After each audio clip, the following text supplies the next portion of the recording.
I want to introduce John Hannon, who's the Director of Student Services, who's going to chair the session for the afternoon. Thanks, John.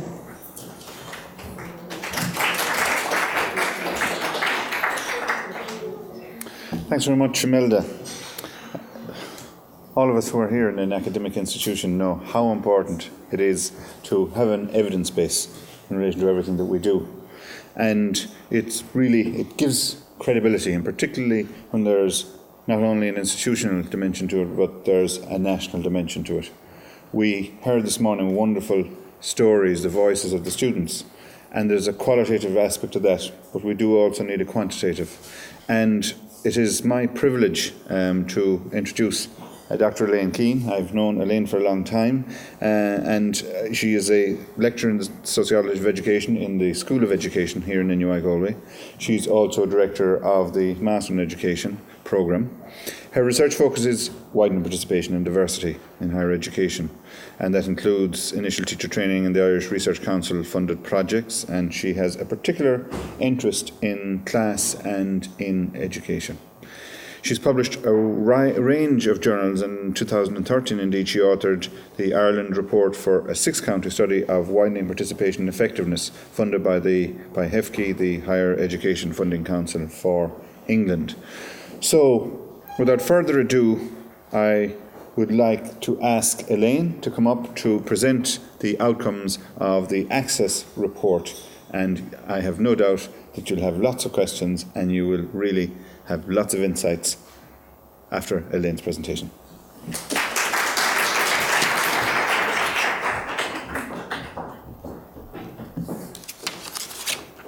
Thank you, John. Good afternoon, everyone, and thank you for coming to the graveyard shift, really, I suppose, after lunch. It's nice to see everyone back. So I'm going to present on some of the key findings from my Access research over the last couple of years, drawing in particular on the report which is being launched today. So just to give you an overview, I'm going to talk a little bit just about the background and the context and some previous research, much of which you'll be familiar with, I know, to an extent we're preaching to the converted, which often happens in events of these kinds. I'll talk a little briefly then just about the actual study, the methodological approach, but I'm going to focus in particular on the performance and progression, which are these key terms that we use when we talk about impact of Access students, focusing on a range of different areas, including their background, schooling and Access experiences, undergrad, postgrad, and then on into employment. Okay, so I'm not going to dwell on this too long, but I think it's always important just to set a context. I think, we would all be very well aware that we've witnessed very significant massification of higher education in the last couple of decades internationally, including in Ireland, and we have seen participation rates of about between 52 and 69%, depending on what groups that we actually include. And of course, we have a national target of 72% by 2020, although we have had a real lack of significant discussion about that target. But in spite of increases in participation, very significant socio-demographic disparities remain in terms of the representation of different groups in higher education. And it's in that context, of course, that widening participation has become a national and higher education policy objective. And this has involved national plans and a whole range of different initiatives and activities implemented in the main by higher education institutions and focused on facilitating access to higher education, but as well as supporting them on practical and other levels at post-entry level. Best practice internationally, as we've been hearing from Liz this morning, in relation to access and widening participation, though, requires much more of a focus on the post-entry experience, a conceptualisation of access that goes much beyond the getting them in and the numbers and targets approach towards focusing on what happens next and how best then to support these students to achieve to their potential. In this context, then, research on the post-entry experience has been called for and emphasised in Ireland, and it's this focus that has informed my research on the post-entry student experience and widening participation for the last 10 years. It shocked me, actually, when I added it up and I realised it was 10 years. So there's a range of studies that have been conducted at institutional level that are of interest to us here in Ireland. Some have been published in Trinity, UCC, DCU, and amongst others, but also elsewhere, and my own research as well, have also informed us about key themes in the undergraduate student experience in a widening participation context. So some of those themes, for example, relate to this notion about concerns about falling standards in higher education and how these have been connoted to widening participation, but without evidence. And this necessitates a commitment to examine different student experiences and performances, however defined over time, including in relation to degree results, but also other outcomes. The various relevant studies in the Irish context tell us actually that students entering higher education following an access route are performing very similarly to the general student population in terms of degree results. A less focused on aspect, though, of the undergraduate student experience relates to the socio-relational. And internationally, the importance of this realm has been emphasised.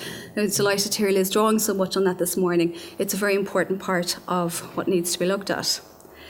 So the socio-relational has been found to have very important implications in terms of impact on academic outcomes, but also into employment.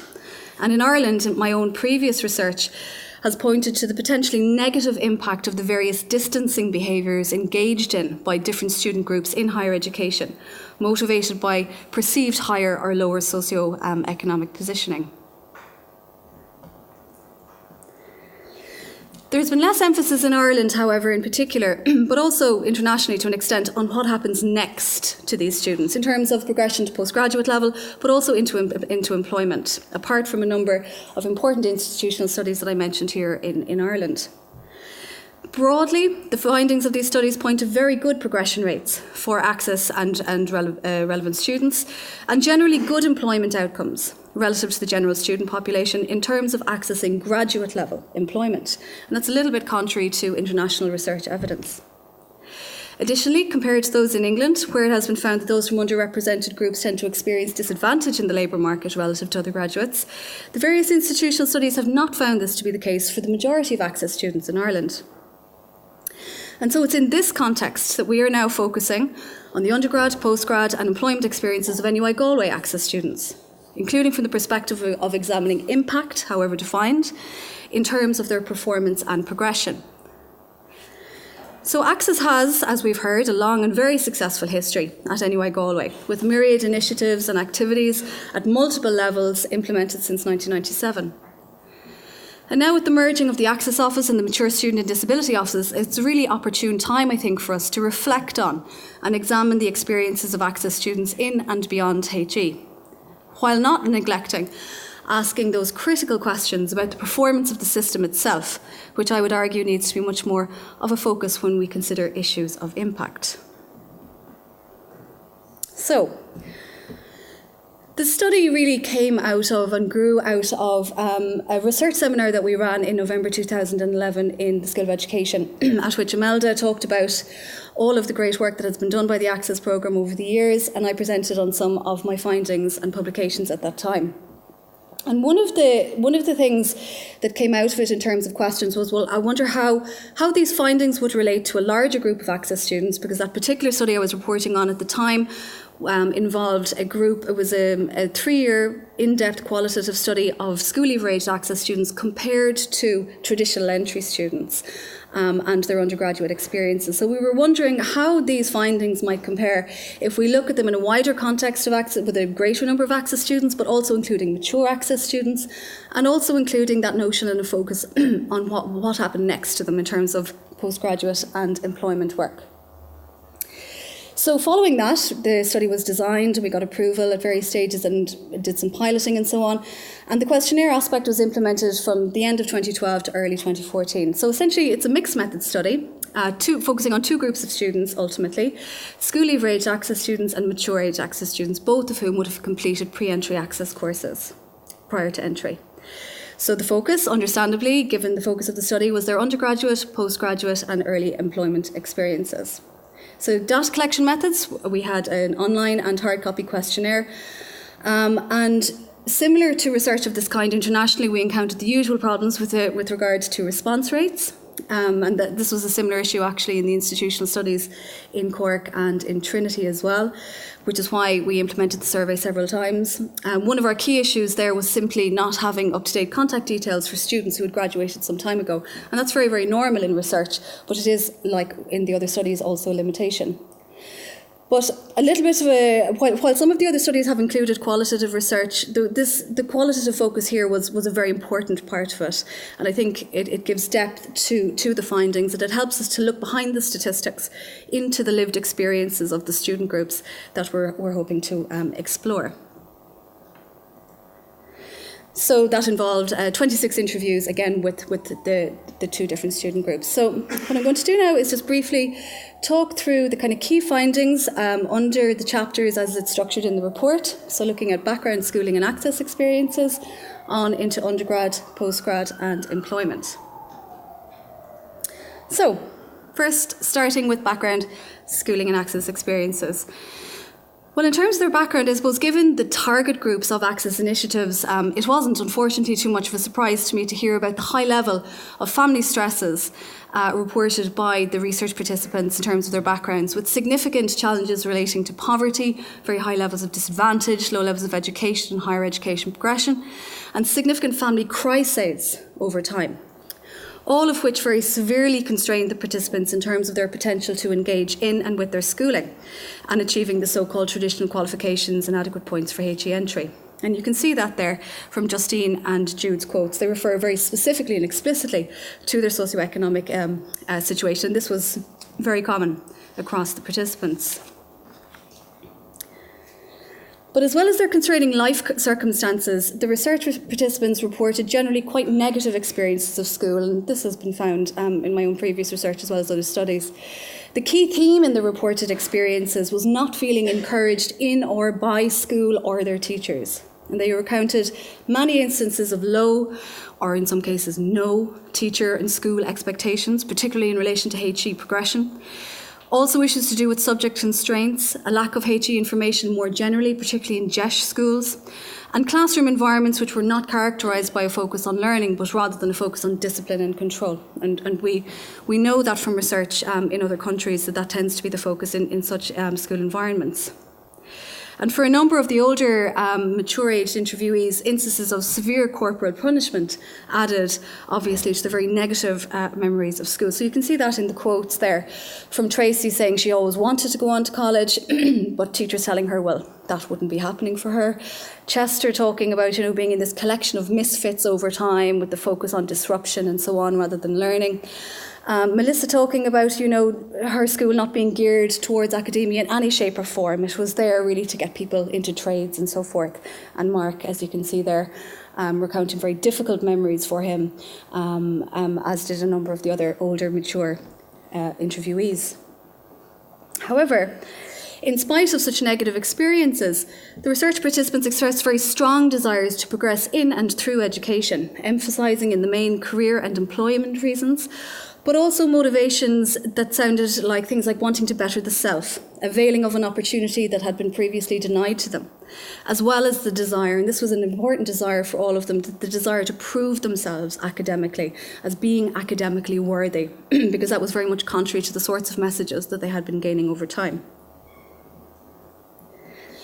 In contrast to their very negative experiences at school, their experiences of access were overwhelmingly positive, and this has been found in previous research as well. The participants highly praised their access programmes and the relevant staff, and in terms of the benefits, they focused especially on the very important roles access had played in building their very low academic and personal self-confidence, the camaraderie and support from their access friends to whom they had become very close, and we've seen this already from Liz's talk this morning as well, and the direct and massively useful preparation for progression to first year at undergraduate level, including things like in relation to academic writing, ICT, taster lectures, simple things like getting to know the campus. The research participants were very clear that their subsequent success was directly related to the access programme. And you can see that there in the quotes. The emphasis on confidence, the camaraderie, that notion of them all being in the same boat was a very important feature of their experiences. This notion that we all had constraints, we all understood each other, we knew how to bring each other along, if you like. And that very important emphasis on academic writing, which in fact most of the participants felt should be available to all students. And you can see there, as Jamie says, and this was reflective of most of the participants, they really felt that without access they would have been completely lost and would have dropped out. Okay. Moving on now to their undergraduate experiences, and sorry, I meant to say throughout the presentation I'm drawing on both the quantitative and qualitative data in an integrated way. But about 93% of the questionnaire respondents who had completed the access programme progressed to undergraduate level. The vast majority to the BA programme, again, which is pretty typical of this profile of students, and you can see the breakdown there in terms of the other discipline areas. In terms of their transition then to undergrad from Access, the Mature Access participants reported more challenges, particularly the older Mature Access participants.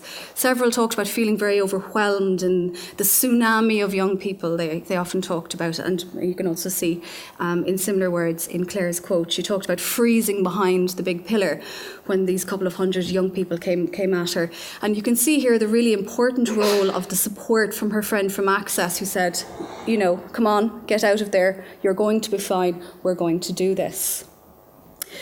In contrast, the younger Access students, the school leaver Access students, reported very, very smooth transitions, even smoother, much smoother in fact, than the traditional entry students in my previous study, which is very interesting, I think.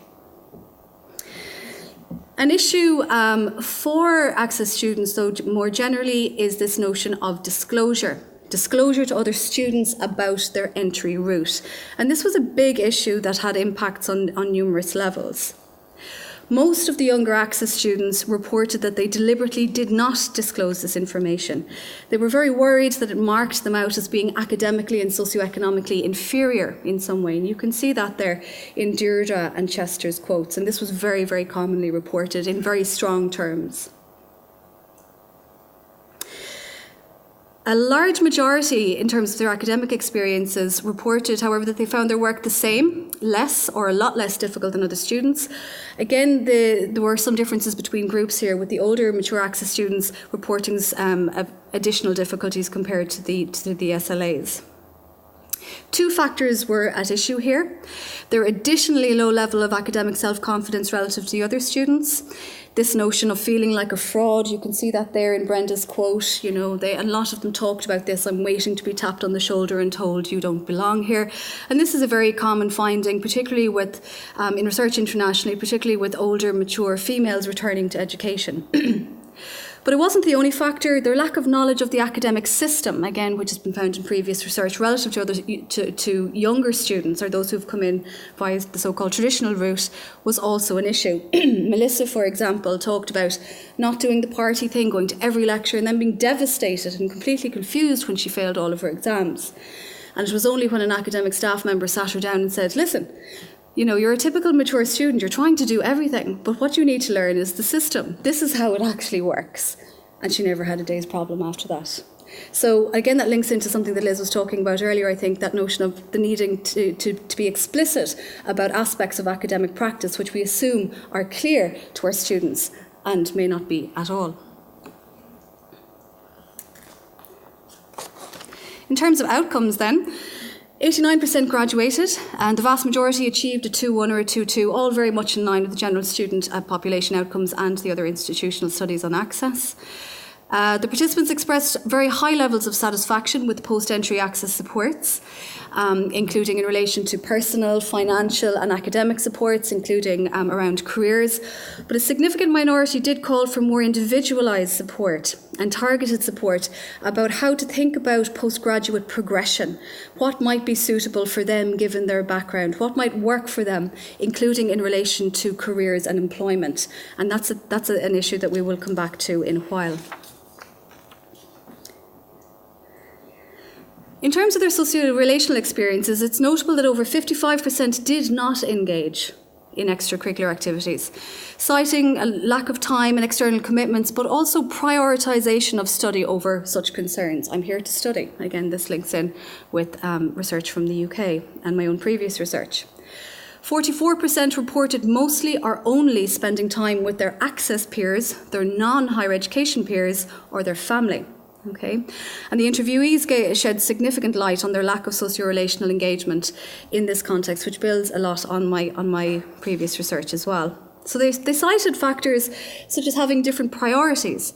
A very common statement from them was, I'm not here to make friends or to party. I'm here for a different reason. You can see that in the quotes there. Melissa talking about, I'm here to study, it's a means to an end. Claire noting the additional draws on her time, juggling part-time work, a family and college, not being able to afford the socialising. And Cynthia saying, I'm not here to have a great time, it's just not important to me. And to Harriet, again, this is my golden ticket, this is my last chance. So that we need to take into account, I suppose, the very high stakes with which many of these students are dealing with in terms of how they perceive their higher education opportunity, which wasn't available to them in the past. But that wasn't the only reason for a lack of socio-relational engagement. They also cited significant issues of feeling inferior and or too different relative to other students. So you can see in the quotes there, Chester talked about, I just didn't see it was my business to be hanging around campus. I would go off with my outside friends. I didn't have money to be hanging around for lunch anyway. Justine was very strong about it. She said, I didn't mix with any of these people. I felt inferior. They mean nothing to me. You can tell the differences in terms of how people are dressed and how they speak. She felt very, very isolated in her university experience. They also, however, cited having such supportive friendships with other Access students actually as a reason for their other socio-relational disengagement, which might sound a bit counterintuitive at the start. Because what tended to happen, with some exceptions of course, but for the vast majority of the participants, they tended to keep the same social circle that they had from Access. They emphasised the importance of, as I said earlier, of being in the same boat, understanding each other. There was a very strong community vibe amongst them, through which very significant emotional as well as academic support was offered. Bringing each other along, they talked about a lot. But they were also cognizant because, of course, for most of the interviewees, I was asking them to reflect quite significantly back. Okay, many of them were in employment for several years at this point, so they're reflecting back on their undergraduate experiences. So this study gave me an opportunity to ask them how they felt now about how they had engaged back then. And so I had planned to ask them, if they regretted not mixing with other students and so on, but in fact I didn't even really have to, because they said it themselves. In fact, now looking back, I regret that, they said. And they said things like, while it was fantastic to have the supportive friendships from Access and I couldn't have done without them, in a way I didn't really branch out afterwards, and I regret not mixing. So that's an interesting aspect of this issue of socio-relational engagement. Okay, so moving along to postgraduate experiences. Well, almost 79% of graduates progress to postgraduate level, which is a very high percentage. 65% of programmes at NUI Galway, with fairly good dispersal elsewhere around the country. And 23 of the 26 interviewees, the majority to master's levels programmes. Interestingly, and this fits in with some of the emerging other research in Ireland, about half progress to education or community-related programmes. You can see the full breakdown there in the graph. And of the interviewees, there was also a very strong emphasis on progression to teaching, community and social work programmes. In the main, the research participants cited career and employability reasons for progressing to postgraduate level in general, but they also commonly reported that in their view, a degree was just no longer sufficient to get good employment. And we hear this anecdotally a lot from students anyway. There were, however, important differences between the SLAs and the MAs, just short for school leaver access and mature access interviewees, in terms of how they thought about postgraduate progression. Interestingly, relative to their initial progression to higher education, which wasn't expected and not kind of part of the normal biography that Stephen Ball talks about for these students, it was just assumed that it would happen, progression to postgraduate. They reported having very clear postgraduate plans and plans that were tied to very specific career paths. Additionally, their narratives were replete with what I've termed for now, I'm not entirely happy with the term, but with altruistic-based motivations in terms of their reasons for selecting particular programmes at postgraduate level. So, for example, they were very clear that they wished to pursue certain programmes so that they could work in fields through which they could give back to society, particularly having been through very challenging personal experiences and circumstances themselves. So you can see here the way Jamie talks about being drawn to child protection, having grown up in a family context and around other families that had social workers very much active in their lives, and saying things, that I could relate to that, I could connect to that, I could contribute. I suppose it was a common ground. Cynthia, similarly, in terms of community development, felt, coming from the situation of disadvantage myself, I wanted to help other people in the same situation. Helena also wanted to work with young people. She'd had very, very negative schooling experiences. And, she had this image in her mind of being the Michelle Pfeiffer in Dangerous Minds and going in to change the world. Didn't quite work out for her. We'll come back to her situation again later. But in contrast to the SLAs, the MAs did not really have any such clear plans. In fact, their narratives were marked by a complete lack of planning. Many were clear, indeed, that they had not planned beyond undergraduate level. And for some, this was because of their older age. They simply had not conceptualised higher education as something that was career-related. It was more about personal development and confidence and transformation. And we can see that there in the quotes. Claire was also quite critical of what she perceived as a lack of support at institutional level for the older, mature-aged access graduates, that you're brought to the top of the mountain and then nothing. What happens next? Amelia similarly felt, nobody came after me asking me, was I coming back? And we can see from Heather's quote there, she didn't have a plan, but she knew she didn't want to go back to what she was doing before. But as she said, I hadn't thought that far ahead because of my age. I didn't think this was going to be anything other than something I would do for myself. I didn't think it was ever anything that I would be able to use. I didn't think I was ever going to get a career. But suddenly they're in this context, which is very much about progression and employability. But they're not prepared for that. And this lack of planning and preparation for postgraduate level resulted, unfortunately, for many of particularly the older mature access graduates, in what I've called for now kind of a haphazard choosing of programmes, with many regretting their choices at a later stage, having rushed through and selected different things, or else regretting the sequence of their choices. Several simply just didn't have adequate knowledge or understanding of career path requirements in terms of postgraduate qualifications. I think this is an issue that we would need to look at, given the high costs and risks at every stage of the educational journey for many of these participants. Overall, however, the research participants' postgraduate experiences were very positive. A really key issue for the mature-aged interviewees was that achieving at this level gave them a very important source of academic self-confidence. They reported that they finally felt they had proved they were worthy academically, having achieved at this level. You can see that in Heather's quote there, and it was the same for many others. The younger access students had a different focus when they reflected on their postgrad experiences. This was all about how important it was in developing their professional skills and competencies and experiences, particularly those who had a work-based element of their programmes. The two PhD interviewees, there were two of the interviewees who were doing PhDs at the time, both of whom, interestingly, were researching social justice issues, were anxious to move to change. And were beginning to decide that they no longer wanted to be sitting at a desk researching social justice, they wanted to be out in the field. And that was causing some tensions for them in terms of progression. Social class distinctions became ever more obvious at postgraduate level, with the related kind of socio-relational distancing, especially in fields such as law, business and finance.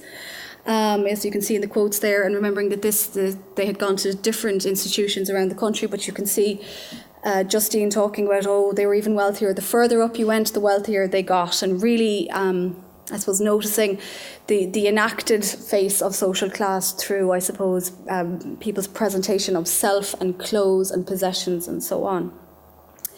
But also in areas like finance, Oscar was talking about people, unwilling for outsiders to come in the area of finance. There was very much that class issue with people keeping to themselves. And Marion, who was doing a very prestigious business programme in Dublin, talking about the D4s wanting to show you their houses and being very clear that they were from a different background to you. And this notion, I think it links in with the sorts of jobs, and when we look at real outcomes and impact later on, that these issues do matter and how difficult it must be to negotiate these as you're going along. And while we might expect that in areas like law and finance, or at least understand it, they were actually there in teaching and community development level postgraduate programmes also. For example, Helena recalled this was one of the reasons she subsequently didn't stay in teaching, but being shocked at the discussion amongst other student teachers about the book, Frank McCourt's book, Angela's Ashes. other students saying, as if anybody's life could be that bad. And her feeling very, very powerless and reinforced, as she said, to stay quiet. She couldn't understand how other people couldn't understand the level of poverty that actually existed in the country. This was an ongoing issue for her in her engagement with the teaching profession and as a professional, and she did subsequently leave quite early on. But also in community development, Cynthia was furious about this, and this was about 7 years later after her postgraduate programme. This girl turned around to her and said, I think you'd be really good at this because you're a lower class, thinking that she was giving her a compliment. And saying so she felt very, very degraded, and she just said, in all of these programs, so many of the other students are from completely different backgrounds, and it just can be hard to keep up that face and to pretend that you're okay with feeling different and feeling inferior all of the time. Okay, so now into employment. Almost 65% of the respondents felt very ready for the transition to work, which is good news. Almost 58% getting employment within 1 to 2 years, and generally much more quickly, especially the SLAs, the younger access students. In general, overall, the mature age, particularly the older mature age access graduates, had more difficulty with employment issues. Over 60% reported that their first job was closely or somewhat related to their degree discipline. And over 57% reported that their first year in employment met their expectations, although that was the case for fewer of the mature aged access than the younger aged access students. And for those for whom expectations were not met, key concerns reported related to a lack of employment opportunities generally, especially in the context of the recession, or else a lack of graduate level opportunities. They were becoming very cognizant of this differentiation as you move on and the sorts of opportunities that are actually open to different people. In terms of current employment, in other words, at the time of the survey or interview, of those available for work, in other words, not including those who were still finishing undergrad, because we had the spectrum, right across the spectrum of engagement, either at undergrad or gone back to postgrad, just over 65% were working for payment or profit, the majority full-time. Just over 21% were unemployed, and you can see the breakdown for the other categories there. But there were differences between the younger and the mature age access students in this regard, with a higher proportion of the younger access students working relative to the mature age access students, and also the reverse of that, with a higher proportion of the older age access students unemployed relative to the SLAs. 19 of the 26 interviewees were employed. 4 were unemployed, 3 of whom were older age mature access students, 2 were doing PhDs, and 1 was finishing a maternity leave at the time. So, sorry, some more stats, but we're getting towards the end. Over 86% were satisfied or very satisfied with their current employment role, with over 80% saying things like they were happy that they had opportunities to use their knowledge and skills in their work, or were very engaged in challenging tasks. And you can see that there in the quotes as well from the questionnaire respondents and the interviewees. They were, however, far less positive, and again, this is in the context, this research was done, the empirical data was collected a couple of years ago, so this is really in the depths of the recession. So it's understandable that they were significantly less optimistic, I suppose, about their future prospects, particularly about their expectation of being promoted in the following 3 years, with almost 50% disagreeing or strongly disagreeing with that as a possibility. They were a little bit more optimistic about earning a higher income in the following years. And there were actually very few differences between the groups on that issue. We also coded the data using Elias and Purcell's graduate and non-graduate occupation schema. And it was found that the majority of graduates in employment were in graduate occupation. So if you combine the first 4 bars there together, we see that the vast majority, or a significant majority, were in graduate occupations, which demonstrates an important or gives some important evidence of impact if we take into account their original starting points. So over 71% were in positions related to their related to their qualifications, and this seemed to be a very important reason for their satisfaction with employment. If that link with their qualifications and skills was there, they tended to be much more satisfied than others. And of the 26 interviewees, 15 were working in areas related to their qualifications. So, as I said, those dissatisfied then with their current employment role, in the main cited a lack of connection with their qualifications, or else a sense of not being valued or not having progression opportunities, as we can see in the quotes there. Two of the interviewees had actually gone back to their former work. Jude, who had been working in a factory initially, after his master's, was now back working in the factory again, and felt his education was going to waste a little bit, but was very cognizant, I suppose, of the wider economic climate. And he certainly didn't regret higher education, and we'll come back to that point as well. Mark, as well, had gone back to doing some bits of electrical work. He was one of the older participants as well. But he actually felt that, well, at least I have a trade. The younger students coming out now who are unemployed, they don't even have that. So he was quite philosophical about his situation.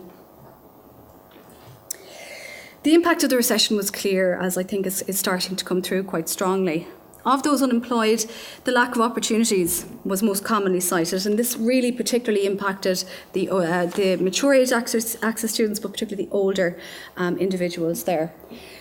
But there was also higher unemployment and poorer employment outcomes more generally amongst those who graduated during as opposed to before the economic crash. We did a comparison there to look at those outcomes. And in spite of their poorer employment experiences overall, however, as I said earlier on, even the older mature access graduates were clear that they did not regret higher education. They were very proud on a personal level of their achievements and felt that irrespective of their employment outcomes, they had in a sense been transformed by higher education, as we can see. Just looking at the quotes here, we can see Claire and Peter. Claire in particular was very disheartened having to sign on. She had done 2 master's programmes and was now waiting for her her daughter to finish leaving cert, and they were looking at emigration. Peter, similarly, an older mature access graduate who had gone into teaching, simply could not get a job. He was applying for hundreds of jobs constantly, and nothing was coming of it, so he was preparing to emigrate at the time of interview. But as I said, they didn't regret higher education. They were extremely proud. As Jude said there, regardless if from today I don't do anything with it, at least I know that I've done that and I've achieved that. I won't always be wondering, what if. Claire, similarly, and Claire was very strong about how the current situation was really negatively impacting her and her family, and she was quite bitter about, after everything she had done, that this was the situation that she was going in to sign on. But she still was very clear, but I don't regret college. She said for a minute, I loved it. It was the best thing ever. It gave me that confidence boost. I just thrived on it. Great sense of achievement. And I think it comes through additionally strongly in Heather's description there. She says, for years, occupation, housewife. It's grand, but it's nothing. Now I write teacher and I think, wow, I actually am something. I hadn't thought that it would change my life, and it did. It gave me a great sense of self-worth and achievement. I feel worthy. That notion of becoming worthy through higher education and proving oneself academically coming through very strongly. She said there's a certain sense of satisfaction with being able to offer something that is recognised as, what's the word I'm thinking of? Respectable. And again, that's a theme in the international literature that comes through in some studies, this notion of earning respectability, particularly for female working class students who are having this opportunity to go into higher education. And to come through the other end. I think it shows the power and the real impact of widening participation. Okay, coming towards the end now. While compared, in terms of labour market disadvantage, it's interesting because compared to research in England, where this is quite a relatively common finding in terms of experiencing disadvantage in the labour market, a minority of the study participants felt that their experiences had been negatively influenced by their socio-demographic positioning. But at just over 35%, this is a large minority, and I went into it in a lot more depth than in the other institutional studies. And I asked them, about what they felt had impacted and how and why and so forth. So, the key factors from both the questionnaire respondents and the interviewees were around age, social class, and family commitments, as well as mentioning of other factors here and there. So we can see that in the quotes there. Brenda was conscious that on her CV, and they were very careful about how they wrote their CVs, and I think this is something that we can look at as well. She said, well, it said I graduated in 2006, so I was getting all of these interviews, and then in bounces Brenda. Brenda was in her 50s and their faces would drop, you know. So she was very conscious of that, and she never got the call back after that. So she was directly relating it to age. But also external commitments, even for those who wouldn't have been categorised, if you like, as the mature age. For those, particularly for single parents with children, their circumstances dictated where they could move to and where they couldn't go. And particularly with the lack of employment opportunities, again, particularly West, that was an issue for many of the respondents. Social class and background was talked about a lot from participants in a whole range of different areas in terms of employment. They said things like, my name is going against me, my address, the reputation of my area, that sort of thing. But also connections generally, but particularly in areas such as law. There just happened to be quite a number of participants in my study trying to, or doing, or having done law. And the issue of connections there came through very, very strongly, simply not having them, okay? Not even being able to, for many of them, getting that first leg of the on the ladder in terms of internships and so on. And then the difficulties negotiating, not just the financial requirements, but the socio-cultural and socio-relational environments as they progressed ever higher. And the sacrifices that required from them almost on a psycho-emotional level was very, very strong in the research. So this is something I think that we need to look into a little bit more. Okay. So I've greatly summarised some of the key findings there from the report. There's much more in it. You're welcome to read it for bedtime reading.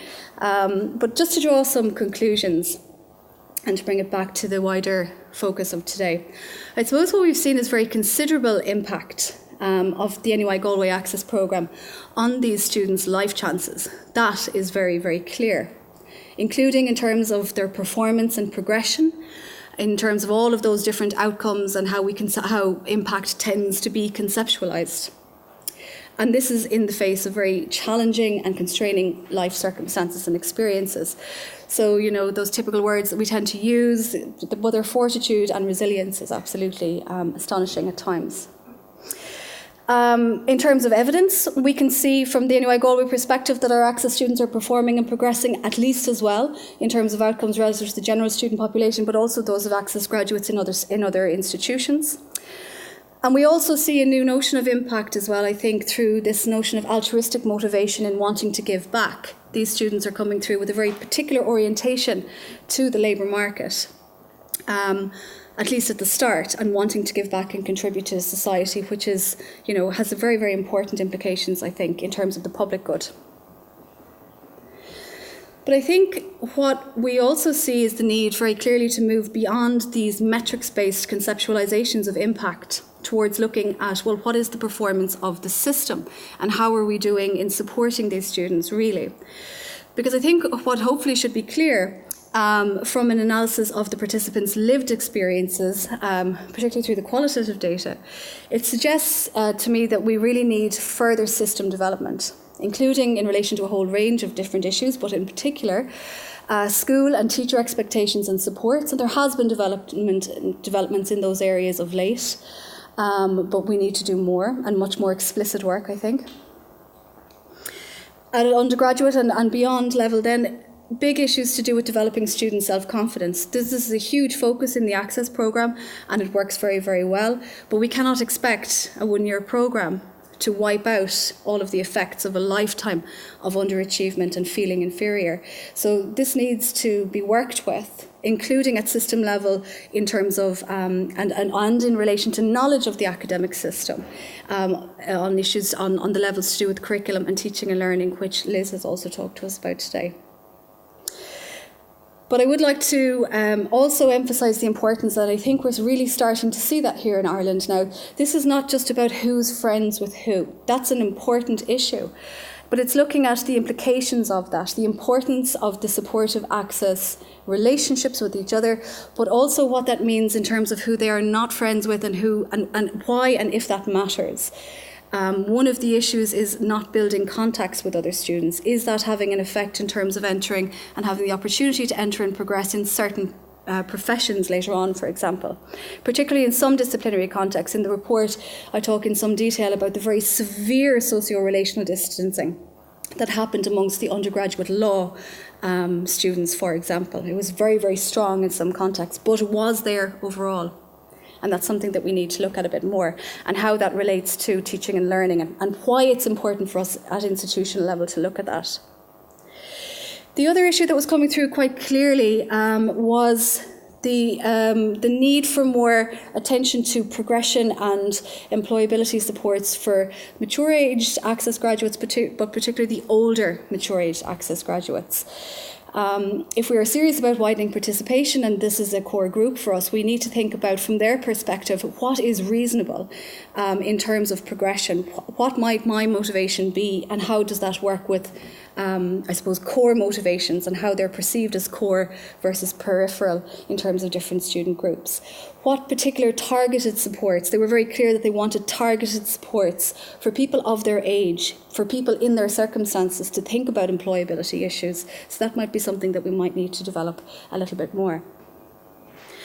But more broadly, just to leave you with the bigger question, of course, that perhaps you might answer, is looking at HE system level and switching this notion of impact back to the institutional stage. How might our system perform better in creating conditions which support the engagement, performance and progression in and beyond higher education of all of our students? And that's what widening participation is about, that inclusive definition of the success of all.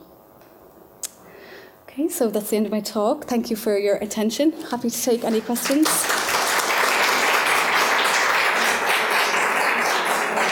Hello, Elaine. I'm Pat Morgan. My question really relates, I suppose, to the time point of the collection of the data, especially as regards progression to postgraduate degrees.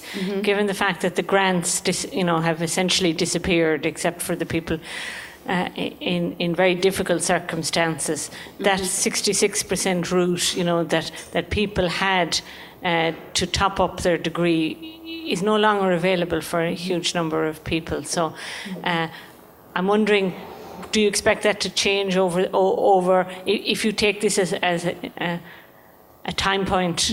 If in 5 years' time, will we expect to see quite different results? Yeah, I think that's a really important question, and you're quite right. So the people in the study had graduated, from way back to more recently. It was definitely an issue. Those who had graduated more recently and were in that space right now often couldn't. It was the reason for the non-progression to postgraduate level of those who hadn't. That's what the reason that was cited. It was just as simple as that, was finance. So that's a clear equity issue, I think, that needs to be addressed. It was almost, though, as if they felt that it was so obvious that they didn't need to say it, in a sense. It was like, well, obviously I can't. And I often find that in research of this kind, that they feel that the finance issue is so obvious that it's hardly mentioned unless you actually bring it up. So I think we've already seen the impact of that. Those who didn't progress, this was their reason. Yeah. Thank you. Next question. Towards Eugene was the first time I think I saw, towards the back. Eugene Toolan from St Angela's College. Very interested in the data that you presented. It's wonderful data to have. Just following on, I suppose, from Pat's comment there, the whole business of the teaching profession, the fact that now in some instances, or most instances, gone to 2 year at the consecutive degree, and in the concurrent degrees they're moving to 5 years. And I suppose there is a concern about the funding of people doing those.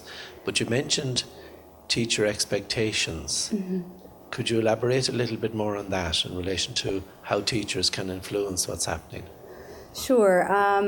I think there are two separate issues. So I might come back to your first one secondly, but the second issue about teacher expectations, I mean, this is not new. We know that the sorts of expectations that are expressed by teachers in schools are, through the Pygmalion effect and the self-fulfilling prophecy, absolutely are absorbed by students, and people live up or down to those expectations.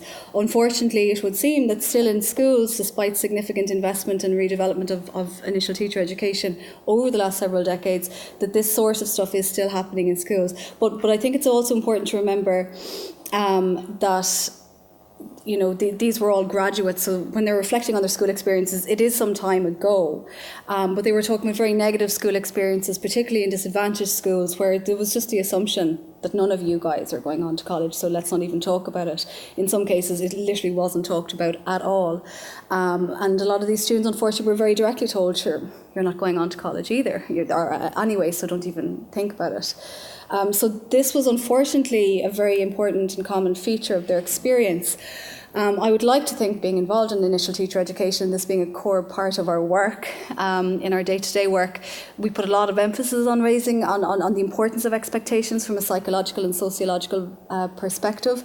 But I think the need for continual professional development for teachers, perhaps who did their initial teacher education a long time ago, is very pressing in this area. I think it's possibly the most important thing, that we have a teacher who feels that they can believe in their students and has aspirations for their students, because if they don't, what is the student going to think, So I think this is an important feature going on in terms of the actual education and professional development of teachers, again, particularly those who graduated some time ago and maybe who wouldn't have had the opportunity to engage with research in this area or of this kind before.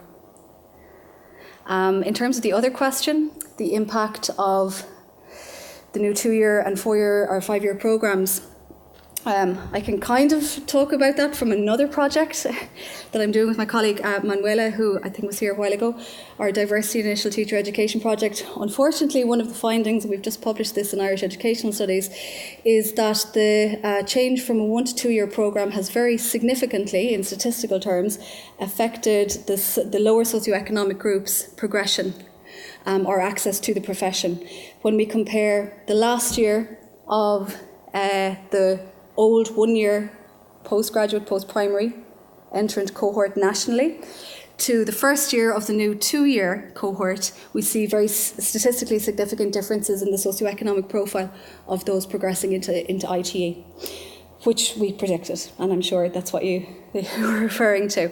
So I think we're already seeing it. I can send you on a copy of that publication if you're interested. So we'd be very concerned from that perspective as well. Again, coming back to funding, as Pat mentioned earlier. We have time for at least one more question. Thank you very much, Elaine. Chris Doyle, history tutor for the Access programme in NUIG for a number of years. It's more of a thought I was and a question. I think it's fantastic to have this report. I mean, I've thought about this for a few years. What do people do after the Access? Something that students have asked, like is, have said that you meet around the campus and outside of college. They felt that sometimes they felt that they were kind of looked after too much in the Access programme. And do you feel then when you hear that you were maybe you let people down? Sometimes, but the question I have for that is will this report be available for all students, incoming students and current students? Yeah. Yes, it can be. We have 250 copies. We can get more. Yeah. No, I just think it'd be a really good thing, because I mean, students ask you this kind of stuff all the time. What's it like? And you don't want to give them this sort of false impression of, hey, it's all going to be amazing and that kind of thing, which it can be, of course. But it's just. This would be very helpful, I think, for students. I think you're right. I think it's helpful for us all to know a little bit about it's always interesting for someone to be able to relate their own experience to others' experience, either in their own kind of group or different groups, to know, people always want to know how normal or how different they are. So I think, it's definitely useful for students to have that information. In terms of being looked after too much, it sounds like a small point, but it is actually a tricky issue. But I think what the Access programme here does particularly well is being clear to students that here's what you need in order to progress, and they provide that very, very well. And in fact, in my former study, I actually found that all of the Access students in my study transitioned to higher education much more smoothly compared to the school students coming directly from school, who experienced massive academic culture shock and had to be, what I talked about in one paper, as being deconstructed from dependence, because they were so used to the rote learning system of school, and they had been so successful in it. When they went into university, into the independent learning approach of university, they were completely lost. Interestingly, the access students who had not been successful in the school system didn't require that level of deconstruction, but similarly had explicit instruction about what was required to be a successful learner and to have a successful learner identity in higher education. So had a much smoother transition, I suppose, from school to higher education. So I actually think the Access programme here strikes a very good balance, but I think it's tricky and it's difficult work. So I think it's a good question.